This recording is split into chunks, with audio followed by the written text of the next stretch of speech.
Hi,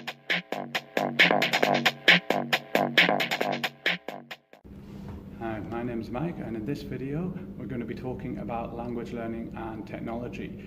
So most language learning takes place somewhere like this, in a classroom. As you can see, we've got the interactive whiteboard, which is an example of technology in the classroom. However, in this video we're going to be focusing more on how we use technology outside of the classroom to support language learning. What happens when the students leave the class?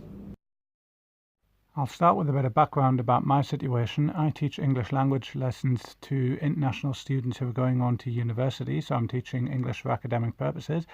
As I mentioned in the introduction, technology has really transformed the way we do a lot of things in the classroom in recent years. However, it's important to recognise that the classroom and the university itself is really quite an artificial environment.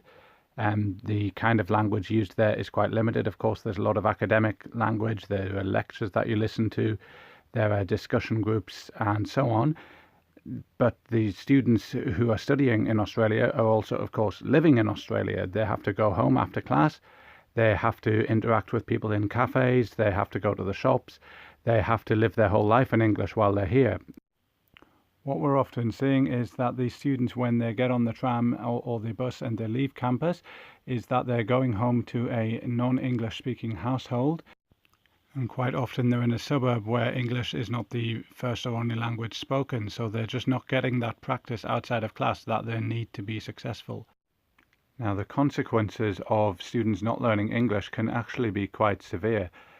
Two psychologists from Queensland, Khawaja and Helen Stallman, in 2011 did some research which showed that international students often face social isolation as well as academic difficulties because of poor English language skills and cultural differences with domestic students, which harmed their academic as well as their social life. These students recommended joining in social activities such as sports clubs, but it's interesting that electronic communication was only mentioned as a method to keep in touch with family and friends at home in order to alleviate homesickness. In other words, they'd be using it in their own language.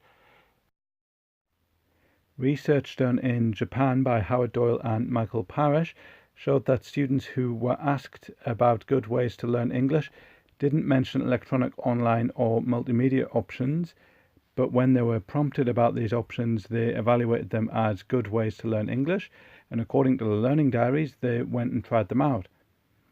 This suggests that teachers have a vital role to play in encouraging students to use electronic or online resources outside of class.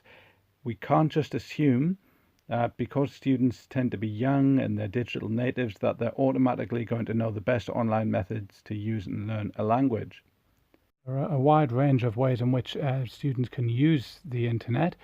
A study by Lai, Hu and Liu in 2018 divided the student experience of technology into three aspects. Number one is instruction oriented. This includes watching language learning videos on YouTube, using flashcard apps and other language learning applications. In other words, it's conscious directed learning. Number two is entertainment or information oriented. This can involve reading news online, watching music videos on YouTube, reading blogs related to topics of interest, and so on. Learners found this kind of experience to be low pressure and relaxing. The third aspect is social-oriented experiences. This involves using Facebook, WhatsApp, Tumblr, and so on to interact with native speakers. You might think this sounds pretty relaxing, but the participants in the study weren't so keen.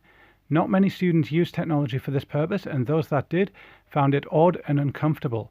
Chatting to people you don't necessarily know well online in a different language in real time can be quite intimidating.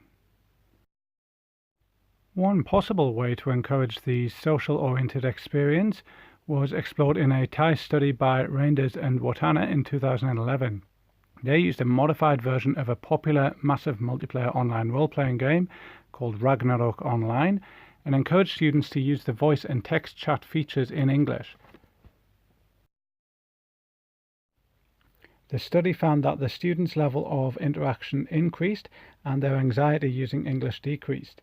Some of the students did have some concerns that the quality of language they were using in the game wasn't enough to help them improve, but I think the point is they were using English for something they would normally do in their own language, and they were getting more confident in it.